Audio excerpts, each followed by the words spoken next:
The Strange Case of the Alchemist's Daughter by Theodora Goss. So this one is sort of like a book within a book, if that makes sense. Because we have this narrative going on where these characters that we meet along the way, they are sort of writing this book, I suppose, as we are reading the book. So every now and again we'll get like, let's say a voiceover kind of narrating and commenting on what's happened and what's about to happen. It was kind of funny. I kind of liked it.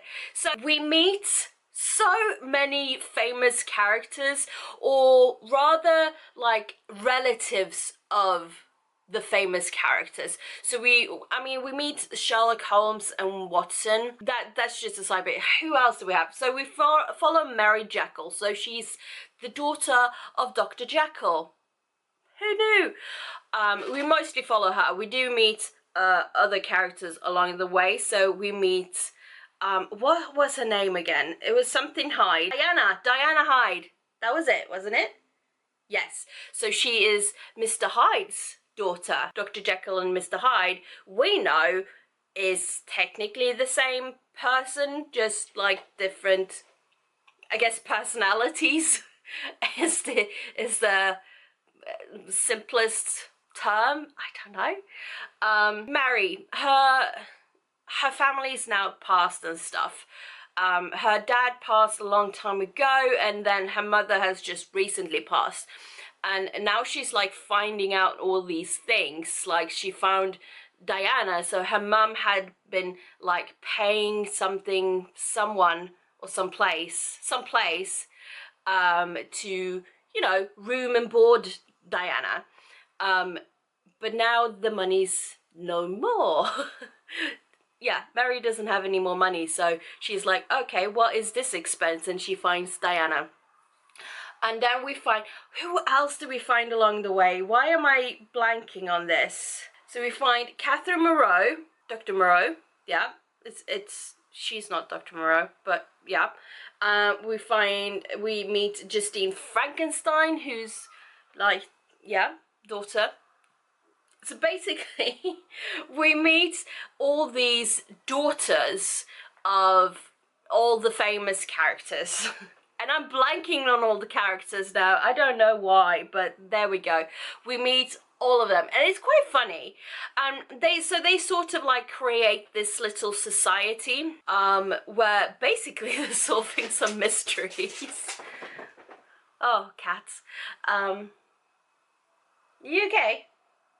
Oh no, they're going crazy. Okay. So there are 2 more books in the series.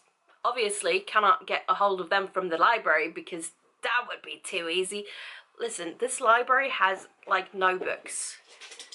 It's a problem. I thoroughly enjoyed this book. It was a very slow burn kind of a thing.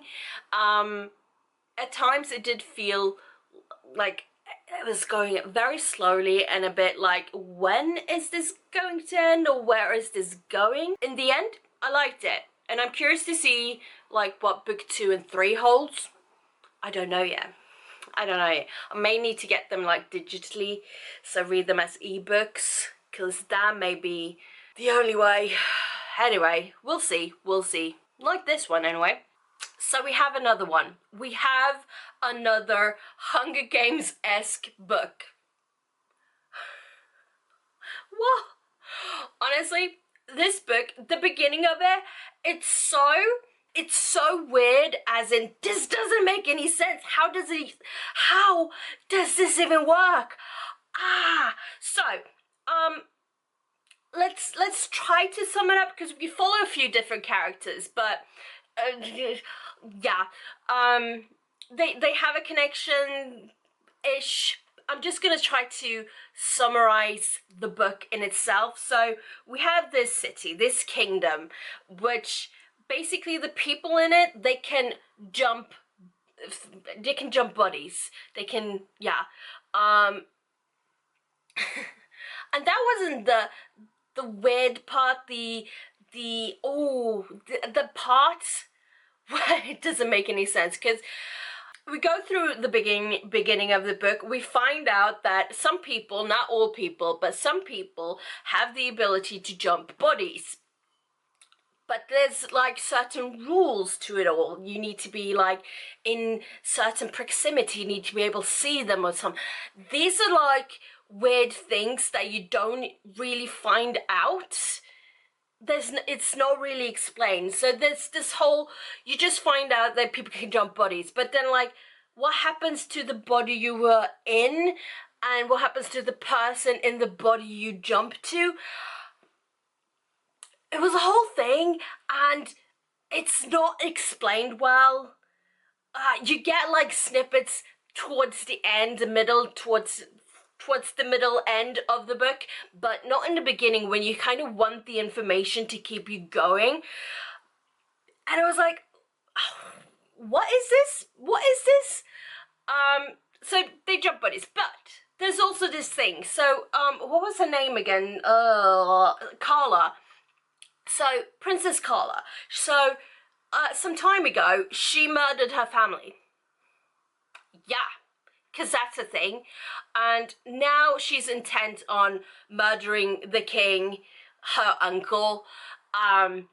So basically, she enters this Hunger Game thing, but the Hunger Games isn't in a arena per se. It's like out in the street. So basically, people that are not in the games are still subject to get hurt, like a lot. But you know, okay, sure. So you have to kind of push through the beginning of the book where it's just confusion and where you should be getting like explanations for certain things being this kind of a world, because it's not our world. So we need like more information, and we don't get it. And we get when we do get information, it's like snippets towards the end of it, and then we have to piece it together. But you need to get through the beginning, and I don't think everyone will do that, because when you get through that beginning part, you get to this like blood pumping, endorphin rising, I don't know, kind of a thing, and you just kind of get sucked into it after that. But you need to push through the beginning first, where you're just confused. So, is it worth it? I don't know. Also, so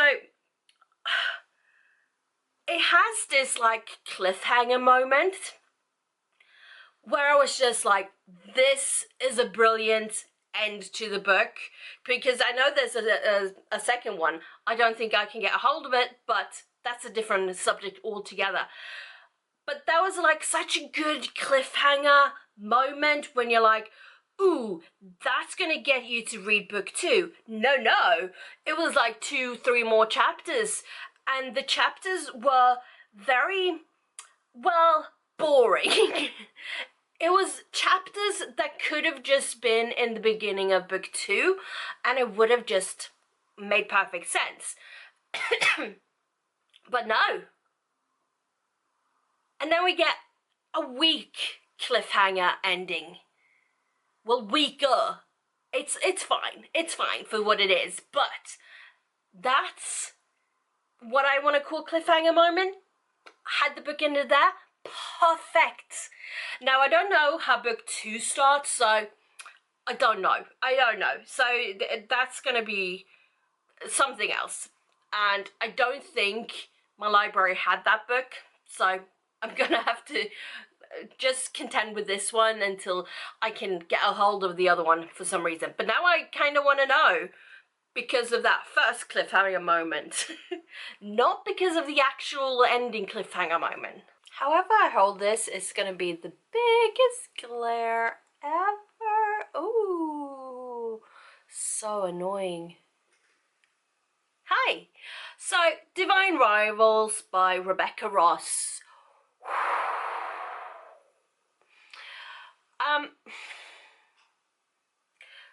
So don't ask me about like the world or the reasoning behind this war that's going on, because I'm not completely sure about it.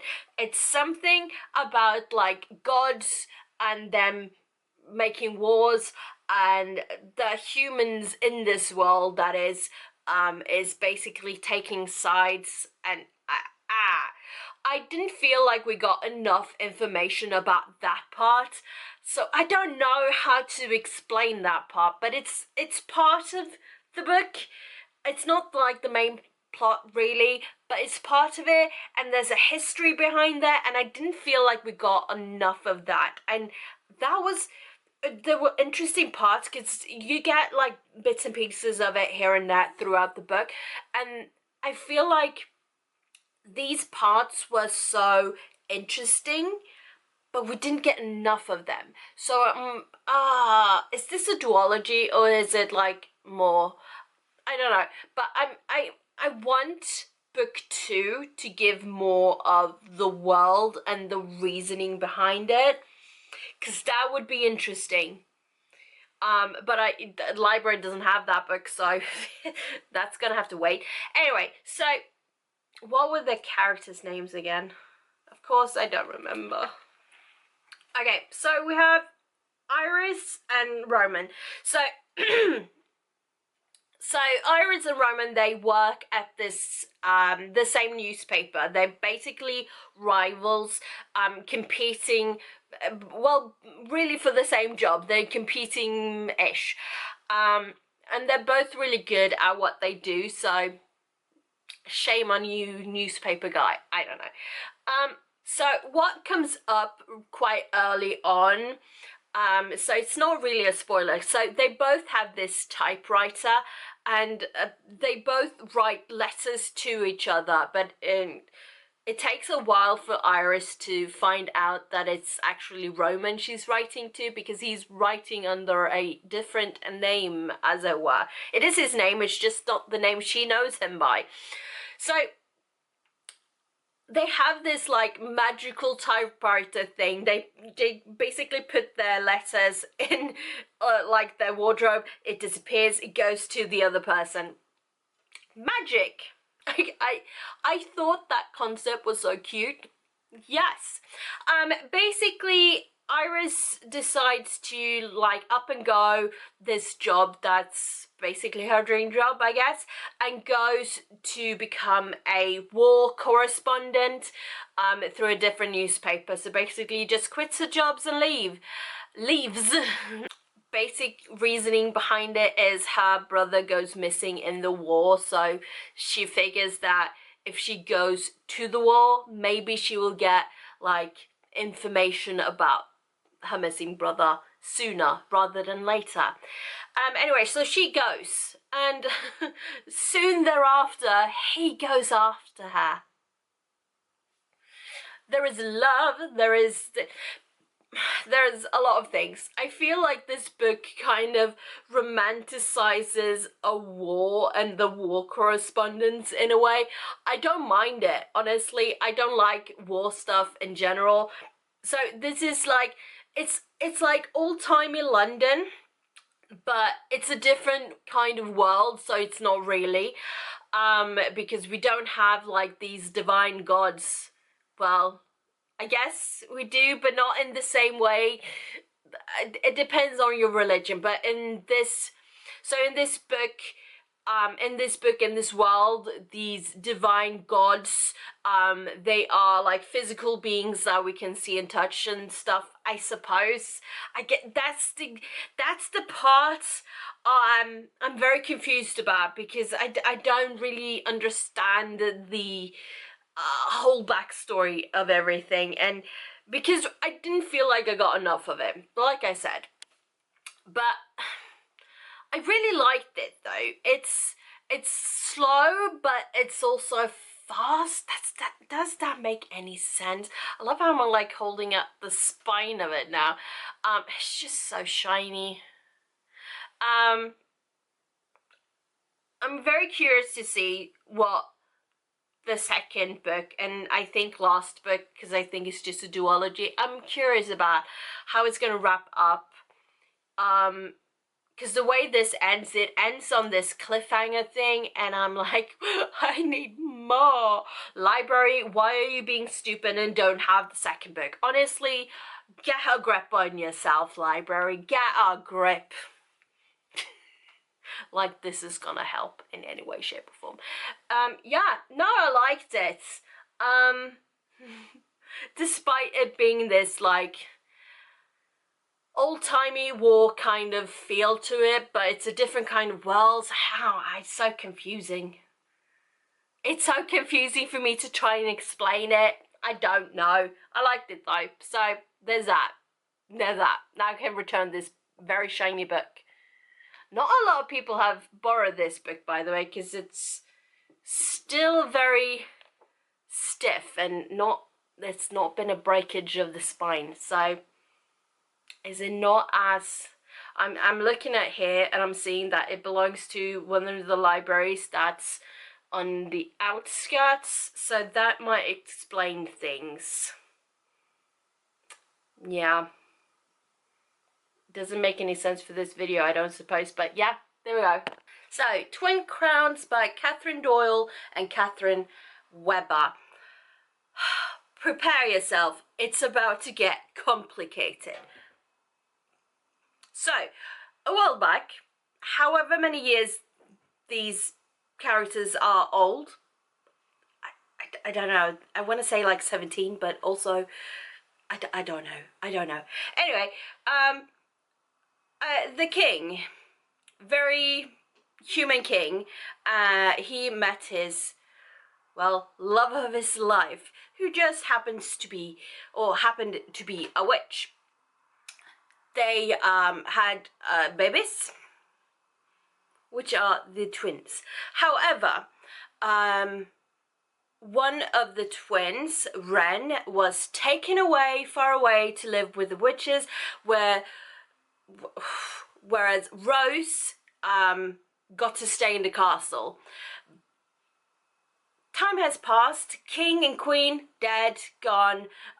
Rose is set to be the queen, but you know, she needs to get married and stuff and all that jazz, because there are evil men in charge who basically needs to put her on the throne, but also they want to keep being in charge things.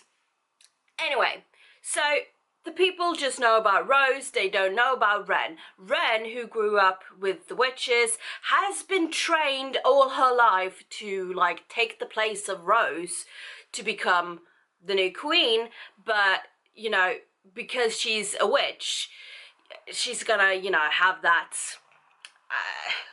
well, advantage for the witches, because in this land they hate the witches. Yeah, basically the witches must die. That is the general consensus apparently, except for, you know, the witches. The witches don't want to die, obviously. Ren has been raised to take over, so we start the book there. That's exactly where we start the book. We start with Ren taking Rose's place, quite literally, and then Rose being whisked away by, I guess, Ren's best friend. Yeah, she's been taken off to the witches. So there's basically Ren trying to